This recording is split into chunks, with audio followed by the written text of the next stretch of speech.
Hello friends, कैसे हैं आप सब। आइए हम लोग पढ़ रहे हैं क्लास 12th की फिजिक्स। और बच्चों, हम लोगों ने पहला चैप्टर क्लियर कर लिया था। अब आइए देख लेते हैं दूसरा चैप्टर। तो देख लेते हैं दूसरे चैप्टर में। तो देख लेते हैं सबसे पहले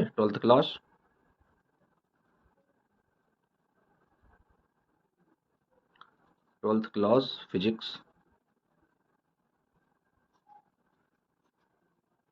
तो इस तरीके से बच्चों डाल लेते हैं 12th क्लास फिजिक्स। अब देख लेते हैं इसका पहला पॉइंट देख लेते हैं। तो लिख लेंगे यहाँ चैप्टर जो है, चैप्टर दूसरा सेकेंड है। तो लिखेंगे यहाँ पर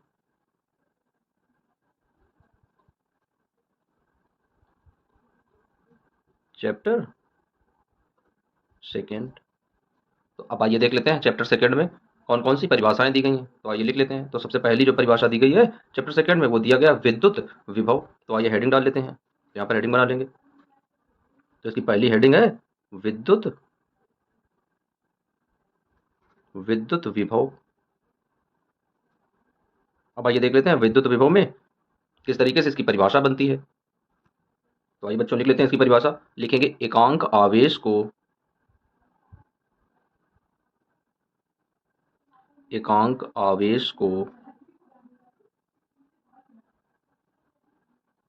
आवेश को अनंत से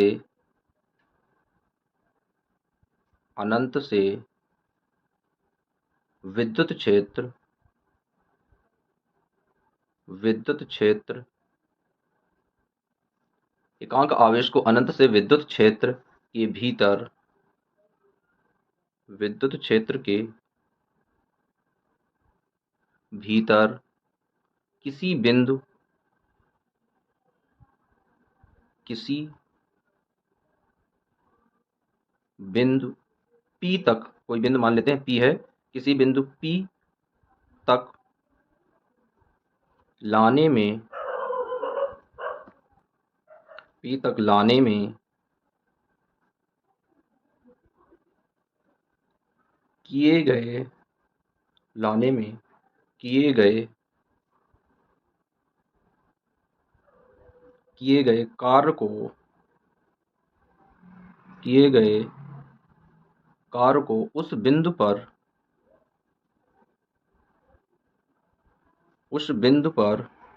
विद्युत विभव कहते हैं। उस बिंदु पर विद्युत विभव उस बिंदु पर विद्युत विभव कहते हैं। तो बच्चों इस तरीके से ये परिभाषा हो जाती है। अब आइए देख लेते हैं इसका किस तरीके से डेरिवेशन करते हैं। तो एक बिंदु बना लेंगे यहाँ पर। इस तरीके से करेगा कीजिए कि यहाँ पर जो है वो प्लस का आवेश है, और इस बिंदु को ओ से लिखेंगे। उसके बाद में एक बिंदु आगे है यहाँ पर, इस बिंदु को पी मानेंगे। और इन दोनों के बीच की दूरी, जो ओ और पी के बीच की दूरी है, उसे आर से लिखेंगे। तो इन दोनों के बीच की दूरी को आर से लिखेंगे। उसके बाद एक आगे यहाँ पर बिंदु और रखेंगे पी। अब इस बिंदु पी पर एक परीक्षण आवेश लेकर आएंगे। परीक्षण आवेश को क्यू नॉट से रखते हैं। और उसके बाद में यहाँ से एक इस तरीके से बल की दिशा हो जाएगी ये। अब ये बिंदु जो है इसे बोलेंगे अनंत अनंत। अब आइए देख लेते हैं। यहाँ पर लिखेंगे माना किसी माना किसी परीक्षण आवेश को माना किसी परीक्षण आवेश को अनंत से माना किसी परीक्षण आवेश को अनंत से विद्युत क्षेत्र के अनंत से विद्युत क्षेत्र के अंदर विद्युत क्षेत्र के अंदर बिंदु P तक लाने में बिंदु P तक लाने में किया गया कार्य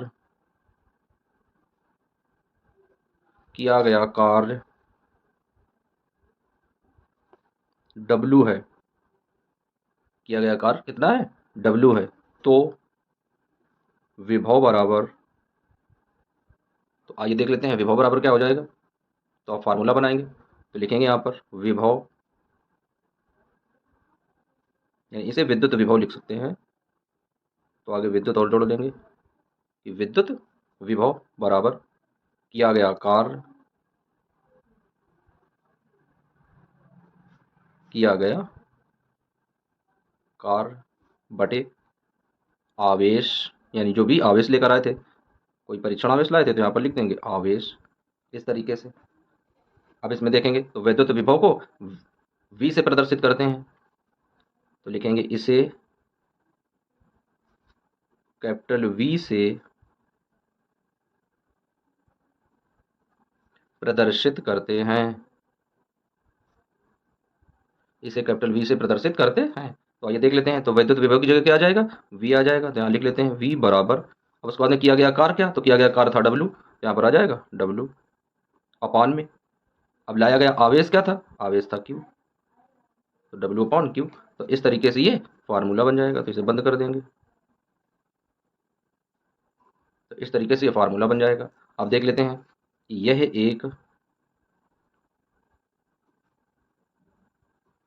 एक अदिश राशि है। कैसी राशि है, अदिश राशि है। तो यह एक अदिश राशि है। अब आइए देख लेते हैं इसका एसआई पद्धति में मात्रक, तो लिखेंगे एसआई पद्धति में मात्रक। अब देख लेते हैं एसआई पद्धति में मात्रक क्या बनेगा। तो यहाँ दिया गया डब्ल्यू, डब्ल्यू यानी कार्य, कार्य का मात्रक होता है जूल, तो लिखेंगे मात्रक जूल प्रति। अब नीचे दिया गया आवेश, आवेश का मात्रक होता है कूलाम, तो आ जाएगा कूलाम, यानी आ जाएगा इसका एसआई पद्धति में मात्रक जूल प्रति कूलाम होता है, तो ये इसका मात्रक आ गया। अब आइए देख लेते हैं इसकी विमा निकाल लेते हैं, तो यहाँ पर लिखेंगे विमा। तो विमा देख लेते हैं, तो विमा में क्या लिया गया है, ऊपर जूल दिया गया है, तो जूल की विमा लिख लेते हैं। तो जूल की विमा होती है ML2T-2, और अपॉन में कूलाम की विमा होती है AT, तो कूलाम की विमा AT आ गई। अब इसे ऊपर ले जाते हैं, तो यहाँ पर क्या आ जाएगा ML2, उसके बाद ये T माइनस की 2 है, एक नीचे प्लस का ऊपर जाएगा माइनस का हो जाएगा, तो माइनस का 3, ये नीचे प्लस का A ऊपर जाएगा तो माइनस का हो जाएगा, तो A-1। तो इस तरीके से ये जो है इसकी विमा प्राप्त हो जाती है। वो जो इस तरीके से हमने विद्युत विभव की परिभाषा देख ली। अब आइए देख लेते हैं इसी के आगे विभवांतर की परिभाषा, कि विभवांतर किस तरीके से जस्टिफाई करेंगे, किस तरीके से उसे परिभाषित करेंगे। तो आइए देख लेते हैं, हेडिंग डाल लेते हैं विभवांतर, तो यहाँ पर डालेंगे हेडिंग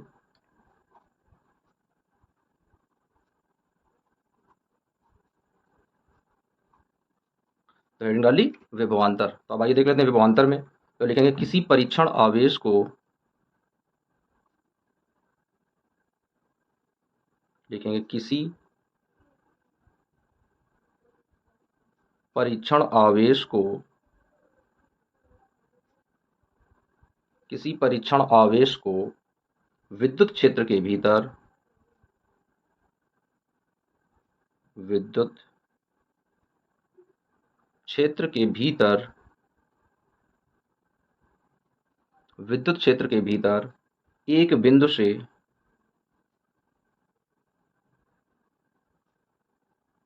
एक बिंदु से दूसरे बिंदु तक, एक बिंदु से दूसरे बिंदु तक, दूसरे बिंदु तक लाने में किया गया, लाने में किया गया, लाने में किया गया कार्य, लाने में किया गया कार्य तथा परीक्षण आवेश को, तथा परीक्षण आवेश को, परीक्षण आवेश को उन बिंदुओं के बीच, उन बिंदुओं के बीच, उन बिंदुओं के बीच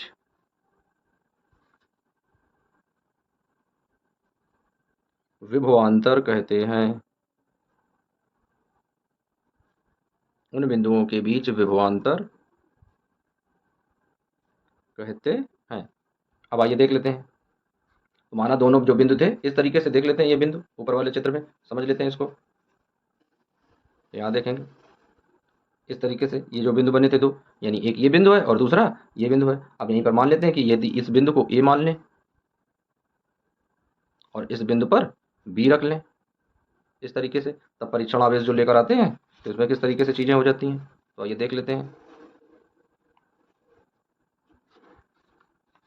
तो विभवांतर जो है वी से प्रदर्शित करते थे, तो यहाँ पर आ जाएगा V A minus V B बराबर किया गया कार्य क्या होता है डब्ल्यू अपॉन लेकर के आए थे परीक्षण आवेश, तो क्यू आ जाएगा। अब उसके बाद में दोनों को जब मानेंगे यहाँ पर लिख लेंगे ब्रैकेट में, यानी V A minus V B बराबर डेल्टा वी के। तो अब इन दोनों की जगह क्या रख लेते हैं, डेल्टा वी रख लेते हैं, तो आ जाएगा डेल्टा वी बराबर किया गया कार्य डब्ल्यू और अपॉन परीक्षण आवेश। तो इस तरीके से ये फार्मूला विभवांतर का फार्मूला मिल जाता है। तो बच्चों इस तरीके से हम लोग फार्मूला प्राप्त कर लेते हैं वैद्युत विभव और विभवांतर का। तो दो फार्मूले मिल जाते हैं। बाकी यह भी एक अदिश राशि है, इसका भी एसआई पद्धति में मात्रक जूल प्रति कूलम होता है और इसकी विभीमा वैद्युत विभव के ही समान होती है। दोनों चीजें एक ही हैं, बस वो जो है उसमें क्या है कि एक परीक्षण आवेश अनंत से लेकर आते हैं किसी विद्युत क्षेत्र के अंदर, और विभवांतर में क्या है कि विद्युत क्षेत्र के अंदर ही एक बिंदु से किसी दूसरे बिंदु तक कोई परीक्षण आवेश जब लेकर जाते हैं तो उसके द्वारा किया गया कार्य उन दोनों बिंदुओं के मध्य का विभवांतर कहलाता है। तो बच्चों देखते हैं इसकी अगली परिभाषा। अब आइए बच्चों देखते हैं दूसरी परिभाषा। तो दूसरी परिभाषा दी गई विभव प्रवणता, तो हेडिंग डाल लेते हैं विभव प्रवणता। तो आइए बच्चों देख लेते हैं अब विभव प्रवणता में किस तरीके से इसकी परिभाषा बनेगी। तो आइए लिख लेते हैं विभव प्रवणता, देखते हैं विद्युत क्षेत्र में विद्युत क्षेत्र में विद्युत क्षेत्र में दूरी के सापेक्ष विद्युत क्षेत्र में दूरी के सापेक्ष विद्युत क्षेत्र में दूरी के सापेक्ष विभव दूरी के सापेक्ष विभव परिवर्तन की दर विभव परिवर्तन की दर विभव परिवर्तन की दर को विभव प्रवणता कहते हैं। विभव प्रवणता कहते हैं। तो इस तरीके से विभव प्रवणता की परिभाषा प्राप्त हो जाती है, यानी विद्युत क्षेत्र में दूरी के सापेक्ष विभव परिवर्तन की जो दर होती है वो क्या कहलाती है, विभव प्रवणता कहलाती है। अब आइए देख लेते हैं इसका फार्मूला किस तरीके से बनेगा। तो यहाँ पर बन जाएगा विभव प्रवणता, तो लिखेंगे विभव प्रवणता बराबर dv अपॉन dx, यानी विभव में परिवर्तन हो रहा है तो ये d है, ये छोटा सा अल्पांश है, ये भी है, और ये दूरी जो है ये x है, तो dx यानी छोटी सी दूरी है। तो ये देख लेते हैं इस तरीके से ये फार्मूला प्राप्त हो गया। इसे बंद करते हैं। तो इस तरीके से ये फार्मूला हमें मिल गया विभव प्रवणता का। अब आइए देख लेते हैं एसआई पद्धति का मात्रक, तो लिख लेते हैं यहाँ पर एसआई पद्धति का मात्रक। तो ये देख लेते हैं एसआई पद्धति का मात्रक क्या है इसका। तो मात्रक है इसका वोल्ट प्रति मीटर। अब वोल्ट प्रति मीटर क्यों है, क्योंकि ये वोल्ट दिया गया है और ये दूरी दी गई है। ये विभव विभव है तो विभव का मात्रक वोल्ट होता है, और ये जो दी गई है ये दूरी होती है। तो आइए देख लेते हैं दूसरा इसका, देख लेते हैं या न्यूटन प्रति कूलम, दूसरा हो जाता है न्यूटन प्रति कूलम इस तरीके से। तो आइए देख लेते हैं इसका, लिखेंगे यह एक सदिश राशि है। कैसी राशि है, सदिश राशि है। तो यह एक सदिश राशि है। अब इसकी दिशा के बारे में देख लेते हैं कि इसकी दिशा क्या होती है। तो लिख लेते हैं यहाँ पर निम्न विभव से निम्न विभव से उच्च विभव की ओर उच्च विभव की ओर इसकी दिशा होती है। इसकी दिशा होती है। तो तो इस तरीके से ये विभव प्रवणता की परिभाषा हो जाती है। अब आइए देख लेते हैं अगली परिभाषा। तो दिया गया है अगला इसमें टॉपिक समविभव पृष्ठ। तो आइए देख लेते हैं। तो डाल लेते हैं हेडिंग समविभव पृष्ठ। तो यहाँ डालेंगे, लिखेंगे सम विभव पृष्ठ। तो ये दिया गया बच्चों समविभव पृष्ठ। तो आइए देख लेते हैं, इसमें लिख लेते हैं इसकी परिभाषा। तो दिया गया विद्युत क्षेत्र में, लिखेंगे विद्युत क्षेत्र में, विद्युत क्षेत्र में स्थित, विद्युत क्षेत्र में स्थित एक ऐसा पृष्ठ, एक ऐसा पृष्ठ जिसके सभी बिंदुओं पर, एक ऐसा पृष्ठ जिसके सभी बिंदुओं पर, सभी बिंदुओं पर विद्युत विभव, विद्युत विभव, विद्युत विभव समान होता है, समान होता है, इस समान होता है, समविभव पृष्ठ कहलाता है। समविभव पृष्ठ कहलाता है, समविभव पृष्ठ कहलाता है। अब देख लेते हैं इस पृष्ठ पर, यानी इंपॉर्टेंट पॉइंट, इस पृष्ठ पर, इस पृष्ठ पर किया गया कार्य, इस पृष्ठ पर किया गया कार्य सदैव शून्य होता है, किया गया कार्य सदैव शून्य होता है, सदैव शून्य होता है। यानी इस पृष्ठ पर किया गया कार्य क्या होता है, सदैव शून्य होता है। अब देख लेते हैं इसका एक और इंपॉर्टेंट पॉइंट, लिख लेंगे यहाँ पर वेरी इंपॉर्टेंट पॉइंट। और ये जो है रिमेंबर है, ये हमेशा याद रखेंगे, लिखेंगे रिमेंबर, यानी ये जो पॉइंट है हमेशा याद रखने योग्य है, रिमेंबरिंग में है। तो क्या लिखेंगे, बिंदु आवेश के कारण, लिखेंगे बिंदु आवेश के कारण, बिंदु आवेश के कारण किसी बिंदु पर,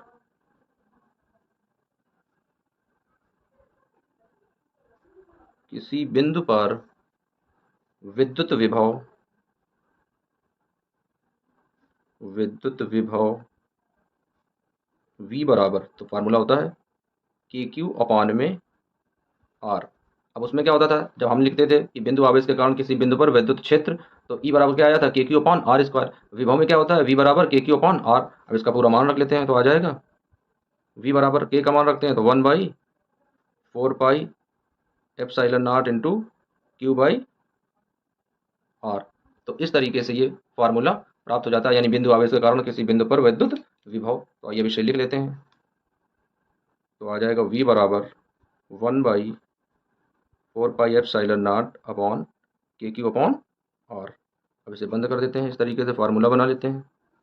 तो ये इस तरीके से फार्मूला बन गया। और ये भी पॉइंट कैसा था, वेरी मोस्ट इंपॉर्टेंट पॉइंट था। तो बच्चों इस तरीके से हमने ये परिभाषाएं देख ली।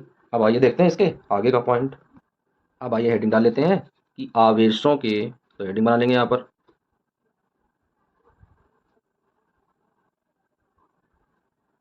आवेशों के, आवेशों के निकाय की, आवेशों के निकाय की विद्युत, विद्युत स्थितिज, विद्युत स्थितिज ऊर्जा। तो बच्चों ये जो है ये परिभाषा है। तो आइए देख लेते हैं, इसके बारे में पढ़ लेते हैं, इसका डेरिवेशन कर लेते हैं। तो ये दिया गया है आवेशों के निकाय की विद्युत स्थितिज ऊर्जा। तो आइए देख लेते हैं इसकी विद्युत स्थितिज ऊर्जा किस तरीके से प्राप्त करेंगे। तो लिखेंगे आवेशों के, यहाँ से लिखेंगे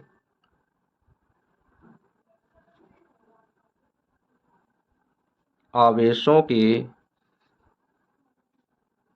किसी निकाय की आवेशों के किसी निकाय की आवेशों के किसी निकाय की विद्युत स्थितिज ऊर्जा निकाय की विद्युत स्थितिज ऊर्जा उस कार्य के बराबर होती है उस कार्य के बराबर होती है उस कार्य के बराबर होती है जो उन आवेशों को जो उन आवेशों को जो उन आवेशों को जो उन आवेशों को अनंत से जो उन आवेशों को अनंत से उनकी स्थितियों तक अनंत से उनकी स्थितियों तक लाने में स्थितियों तक लाने में किया जाता है लाने में किया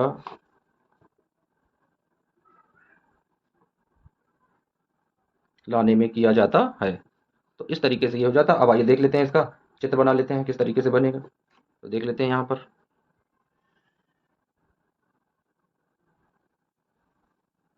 तो एक ये बिंदु है, इस बिंदु को मानेंगे ए और इस वाले बिंदु को मानेंगे बी।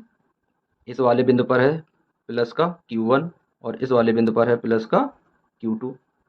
अब इन दोनों बिंदुओं के जो बीच की दूरी है वो दूरी मान लेते हैं कि इन दोनों बिंदुओं के बीच की दूरी जो दी गई है वो r दी गई है। तो अब आइए देख लेते हैं इसका डेरिवेशन किस तरीके से बनाएंगे। अब आइए लिख लेते हैं। तो लिखेंगे माना एक निकाय। तो लिख लेते हैं माना एक निकाय ए बी दो आवेशों माना एक निकाय ए बी दो आवेशों कौन कौन से दिए गए हैं, प्लस का Q1 व प्लस का Q2 से मिलकर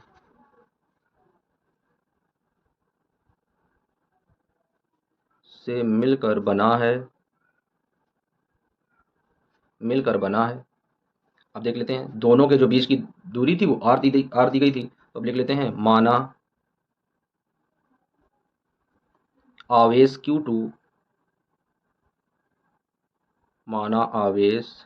Q2 बिंदु B पर ना होकर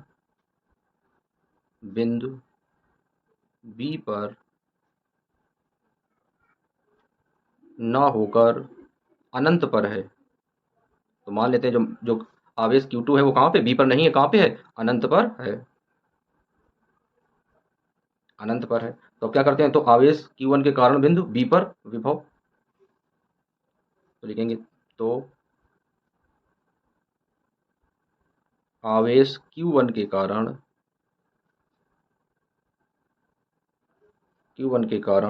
बिंदु B पर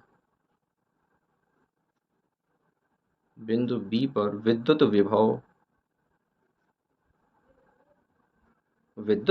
विभव तो लिख लेते हैं क्या है, तो V बराबर 1/4πε0 इंटू Q/R। तो इस तरीके से दिया गया है। अब इसे मान लेते हैं कि ये जो है समीकरण एक मान लेते हैं। अब लिख लेते हैं, अब क्या करते हैं, उस आवेश को लिखेंगे। अब आवेश Q2 को अनंत से बिंदु B तक लाने में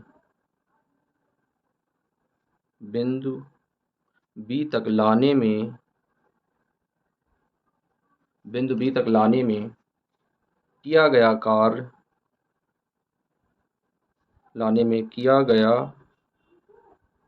आकार W है, किया गया आकार W है, तो W बराबर Q2 इंटू वी। अब ये आया कहाँ से, ये यहाँ से देख लेते हैं, ये आया विभवांतर वाले फार्मूले से। तो विभवांतर का फार्मूला क्या होता था, विभवांतर का फार्मूला होता था V बराबर W अपॉन Q। तो यहाँ पर W दिया गया है तो Q का यहाँ पर गुणा हो जाएगा QV, और परीक्षण आवेश कौन सा है, यानी कौन सा आवेश लेकर आ रहे हैं, Q2। तो इस तरीके से आ जाएगा। तो अब लिखेंगे समीकरण 1 से, तो यहाँ रख देते हैं समीकरण 1 से, तो इसमें समीकरण 1 का मान रख देते हैं, तो आ जाएगा W बराबर Q2 गुणे, अब V का मान यहाँ से रख देंगे, ऊपर वाले से उठाकर, ये देखो दिया गया V का मान, तो यहाँ वाला ये वाला मान रख देंगे। तो कितना आ जाएगा 1/4 pi epsilon nought into Q1 by R। यहाँ पर Q1 कर लेते हैं बच्चों, गलती से छूट गया था। अब इनका गुणा करा देते हैं, तो कितना आ जाएगा, तो लिखेंगे W बराबर, ये वाली चीज़ पहले रख लेते हैं, तो आ जाएगा 1/4 pi epsilon nought into Q1 दिया गया है, तो आ जाएगा Q1 इंटू Q2 अपॉन में R है, तो R आ जाएगा। तो इस तरीके से बच्चों ये फार्मूला प्राप्त होगा। तो आइए अब इसे लिख लेते हैं, तो आ जाएगा W बराबर 1/4 pi epsilon nought into Q1 into Q2 और अपॉन में R, इस तरीके से। तो अब आइए देख लेते हैं इसका फार्मूला ऊर्जा के रूप में किस तरीके से रखेंगे। तो अब लिख लेते हैं यहाँ पर, तो लिखेंगे कार्य बराबर विद्युत स्थितिज ऊर्जा, विद्युत स्थितिज ऊर्जा, यानी जो कार्य होता है वो क्या होता है, विद्युत स्थितिज ऊर्जा के बराबर होता है। तो विद्युत स्थितिज ऊर्जा को लिखते हैं U से, तो यहाँ पर आ जाएगा U, तो U बराबर आ जाएगा 1/4 pi epsilon nought into Q1 into Q2 और अपॉन में R, और ये पूरा फार्मूला बन जाएगा। इस तरीके से ऊर्जा का फार्मूला ये डेरिवाइड हो जाएगा। अब आइए देख लेते हैं, यदि कोई निकाय, और देख लेते हैं इसमें आगे थोड़ा, तो लिखेंगे यदि कोई निकाय, यदि कोई निकाय, यदि कोई निकाय तीन आवेशों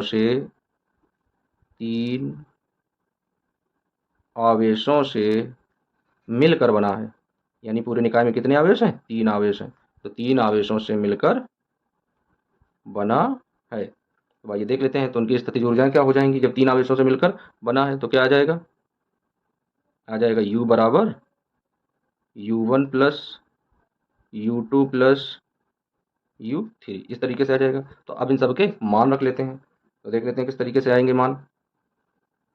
तो लिख लेंगे U बराबर, अब सभी के साथ में क्या है 1/4 पाई एप्सिलॉन नॉट जो है ये कॉमन होता है, तो ये अंदर बाहर निकाल लेंगे, तो आ जाएगा 1/4 पाई एप्सिलॉन नॉट इंटू, अब उसके बाद में पहले वाले में Q1 Q2 आ जाएगा, तो इसे कोष्टक में रख लेते हैं, तो आ जाएगा Q1 इंटू Q2 और अपॉन में R1, फिर प्लस लगाएंगे दूसरे वाले में लिखेंगे, तो आ जाएगा Q3 इंटू Q4 और अपॉन में आ जाएगा R2, फिर प्लस का चिन्ह लगाएंगे तीसरे वाले के लिए रखेंगे, तो आ जाएगा Q5 इंटू Q6 और अपॉन में R3।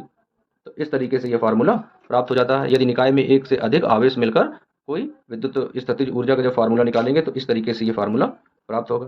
तो आइए इसे लिख लेते हैं थोड़ा, तो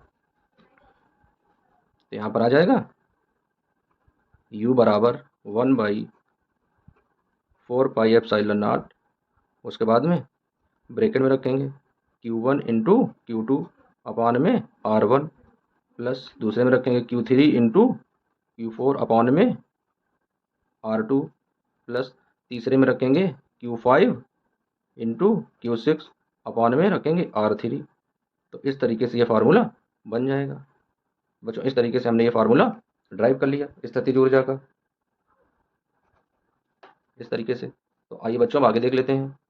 तो आइए बच्चों अभी तक जो हम लोगों ने अध्ययन किया है आइए उसका एक बार रिवीजन कर लेते हैं। तो आइए बच्चों देख लेते हैं अभी तक जो हम लोगों ने अध्ययन किया है उसका एक बार रिवीजन देख लेते हैं। तो देख लेते हैं 12th क्लास की फिजिक्स हम लोग पढ़ रहे हैं और उनमें से सेकेंड चैप्टर चल रहा है, तो सेकेंड चैप्टर पढ़ गया। अब आइए देख लेते हैं इसकी पहली जो परिभाषा है तो वो दिया गया विद्युत विभव। तो देख लेते हैं विद्युत विभव इसकी पहली परिभाषा। तो देख लेते हैं विद्युत विभव किस तरीके से। तो देख लेते हैं बच्चों, दिया गया एकांक आवेश को अनंत से विद्युत क्षेत्र के भीतर किसी बिंदु P तक लाने में किए गए कार्य को उस बिंदु पर विद्युत विभव कहते हैं। तो अब देख लेते हैं, माना किसी परीक्षण आवेश को अनंत से, यानी इस तरीके से कोई परीक्षण आवेश है Q0, उसे कहाँ से लेकर आते हैं, अनंत से लेकर आते हैं। यहाँ पर ये Q प्लस Q का आवेश रखा है, अनंत से लेकर विद्युत क्षेत्र के अंदर बिंदु P तक लेकर आते हैं, तो उसके द्वारा किया गया कार्य W जो है वो वैद्युत विभव कहलाता है। तो देख लेते हैं, वैद्युत विभव बराबर दिया गया है, तो ये फार्मूला बन जाता है, वैद्युत विभव बराबर किया गया कार्य बटे आवेश। उसके बाद में इसे V से प्रदर्शित करते हैं। यह एक अदिश राशि है। एसआई पद्धति में इसका मात्रक जूल प्रति कूलम या वोल्ट होता है। जूल प्रति कूलम या वोल्ट होता है। तो इस तरीके से इसका मात्रक लिख लेते हैं, जूल प्रति कूलम या वोल्ट। और उसके बाद में देख लेते हैं इसकी विमा। तो इसकी विमा ml2T-3A-1, इस तरीके से इसकी विमा प्राप्त हो जाती है। अब आइए देख लेते हैं दूसरी परिभाषा। तो दूसरी परिभाषा दी गई विभवांतर। तो विभवांतर के बारे में देख लेते हैं। किसी परीक्षण आवेश को विद्युत क्षेत्र के भीतर एक बिंदु से दूसरे बिंदु तक लाने में किया गया कार्य परीक्षण आवेश को उन बिंदुओं के बीच विभवांतर कहलाता है। यानी जब हम किसी परीक्षण आवेश को विद्युत क्षेत्र के अंदर एक बिंदु से दूसरे बिंदु तक ले जाकर जाते हैं, तो दोनों बिंदुओं के बीच उस परीक्षण आवेश के द्वारा किया गया कार्य क्या होता है, विभवांतर के बराबर होता है। तो मान लेते हैं दो बिंदु हैं ए व बी। तो पहले पर विभवांतर है वी ए, दूसरे पर माइनस का वी बी। तो इसके द्वारा किया गया कार्य W/Q0। तो V A minus V B को मान लेते हैं डेल्टा वी से, तो यहाँ पर डेल्टा वी रख देते हैं। तो इस तरीके से डेल्टा वी बराबर W/Q0 प्राप्त हो जाता है।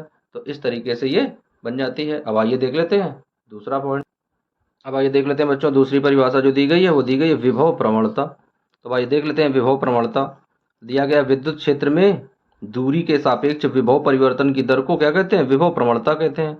तो विभव प्रवणता का ये फार्मूला आ जाता है, विभव प्रवणता बराबर dV/dx, जहाँ dV विभव में परिवर्तन है और dx उसके बीच की दूरी में परिवर्तन है। अब देख लेते हैं इसका एसआई पद्धति में मात्रक वोल्ट प्रति मीटर या न्यूटन प्रति कूलम होता है। यह एक सदिश राशि है। विभव प्रवणता कैसी है, यह एक सदिश राशि है। अब इसकी दिशा देख लेते हैं जो सबसे ज़्यादा इम्पोर्टेंट है, ये जो है मोस्ट इम्पोर्टेंट पॉइंट है। इसकी दिशा क्या होती है, निम्न विभव से उच्च विभव की ओर इसकी दिशा होती है। अब देख लेते हैं समविभव पृष्ठ किसे कहते हैं। तो देख लेते हैं समविभव पृष्ठ। तो समविभव पृष्ठ क्या है, विद्युत क्षेत्र में स्थित एक ऐसा पृष्ठ जिसके सभी बिंदुओं पर विद्युत विभव समान होता है, समविभव पृष्ठ कहलाता है। इस पृष्ठ पर किया गया कार्य सदैव कैसा होता है, शून्य होता है। यानी एक ऐसा पृष्ठ जिसके प्रत्येक बिंदु पर विभव क्या है, समान है, तो वह पृष्ठ कैसा कहलाएगा, समविभव पृष्ठ कहलाएगा। अब आइए देख लेते हैं अगला VIP रिमेंबर पॉइंट, यानी सबसे ज़्यादा याद करने योग्य यही पॉइंट है। क्या है, बिंदु आवेश के कारण किसी बिंदु पर विद्युत विभव। तो विद्युत विभव होता है V बराबर KQ/R, जहाँ विद्युत क्षेत्र के लिए क्या लिखते थे, KQ/R²। विभव के लिए क्या लिखते हैं, KQ/R। तो V बराबर आ जाएगा, K का मान रख देंगे 1/4πε0 इंटू Q/R। तो इस तरीके से ये फार्मूला प्राप्त हो जाएगा। अब आइए देख लेते हैं। तो दिया गया आवेशों के निकाय की विद्युत स्थितिज ऊर्जा का व्यंजक देख लेते हैं। तो आवेशों की निकाय की विद्युत स्थितिज ऊर्जा का व्यंजक किस तरीके से निकालते हैं, तो ये देख लेते हैं। लिखा है, आवेशों के किसी निकाय की विद्युत स्थितिज ऊर्जा उस कार्य के बराबर होती है जो उन आवेशों को अनंत से उनकी स्थितियों तक लाने में किया जाता है। अब देख लेते हैं, ये एक चित्र दिया गया, ये A पॉइंट है, ये B पॉइंट है। यहाँ पर प्लस का Q1 है, यहाँ पर प्लस का Q2 है। इनके दोनों के बीच की दूरी जो दी गई है वो R है। अब देख लेते हैं इसका किस तरीके से डेरिवेशन करते हैं। तो ये बच्चों देख लेते हैं, माना एक निकाय AB दो आवेश Q1 Q2, यानी अभी हमने जो एक निकाय बनाया था उसके दो आवेश कौन से दिए गए हैं, Q1 दिया गया, Q2 दिया गया, से मिलकर बना है। माना आवेश Q2 बिंदु B पर ना होकर अनंत पर है, तो आवेश Q1 के कारण बिंदु B पर विद्युत विभव, तो बिंदु B पर विद्युत विभव ये उत्पन्न हो जाएगा। अब आइए देख लेते हैं, अब आवेश Q2 को अनंत से बिंदु B तक लेकर आते हैं, तो उसके द्वारा किया गया कार्य क्या है, उसके द्वारा किया गया कार्य W है। तो देख लेते हैं W बराबर Q2 इंटू V। ये कहाँ से आया, ये आया विद्युत विभव से। V बराबर था W/Q, जब W का मान निकालेंगे तो V में Q का गुणा हो जाएगा। तो इस तरीके से आ गया। अब समीकरण 1 का, ये जो समीकरण 1 दिया गया है, समीकरण 1 का इसमें मान रख देते हैं, तो आ जाएगा W बराबर Q2 into 1/4πε0 into Q1 upon are गुणा कराएंगे तो W बराबर आ जाएगा 1/4 pi epsilon R into Q1 और Q2 अपॉन में आर आ जाएगा। अब इन्हें कोष्टक में लिख लेते हैं तो आ गया W बराबर 1/4 pi epsilon nought into Q1 Q2 upon R. कार बराबर विद्युत स्थितिज ऊर्जा, यानी कार जो होता है वो किसके बराबर में होता है, विद्युत स्थितिज ऊर्जा के बराबर में होता है। तो कार के लिए W होता है और विद्युत स्थितिज ऊर्जा के लिए U होता है, तो इस वजह से यहाँ पर U रख लेते हैं और यही वाला फार्मूला रख देते हैं। आप देख लेते हैं यदि कोई निकाय 3 आवेशों से मिलकर बना है, यानी यदि किसी निकाय में कितने आवेश हैं, 3 आवेश हैं, तो उन 3 आवेशों की कुल स्थितिज ऊर्जाएं कितनी होंगी, U1 U2 और U3। तो अब कुल ऊर्जा कैसे निकालेंगे, तो तीनों को जोड़ देंगे, बराबर किसके रख देंगे, U के। तो U आ जाएगा तो सभी के साथ में 1/4 पाई एप्सिलॉन नॉट आ जाएगा, तो ये कॉमन निकाल लेंगे 1/4 पाई एप्सिलॉन नॉट। पहले में क्या आ जाएगा, पहले में ये दिया गया Q1 into Q2 upon R1, दूसरे में Q3 Q4 आ जाएगा R2 के साथ, तीसरे में Q5 Q6 आ जाएगा R3 के साथ। तो इस तरीके से ये फार्मूला बन जाएगा। तो बच्चों यदि आप लोगों को वीडियो अच्छा लगा हो और ये चीज़ें अच्छे से समझ में आई हो तो एक बार वीडियो को लाइक कर दें और चैनल को सब्सक्राइब कर लें। धन्यवाद।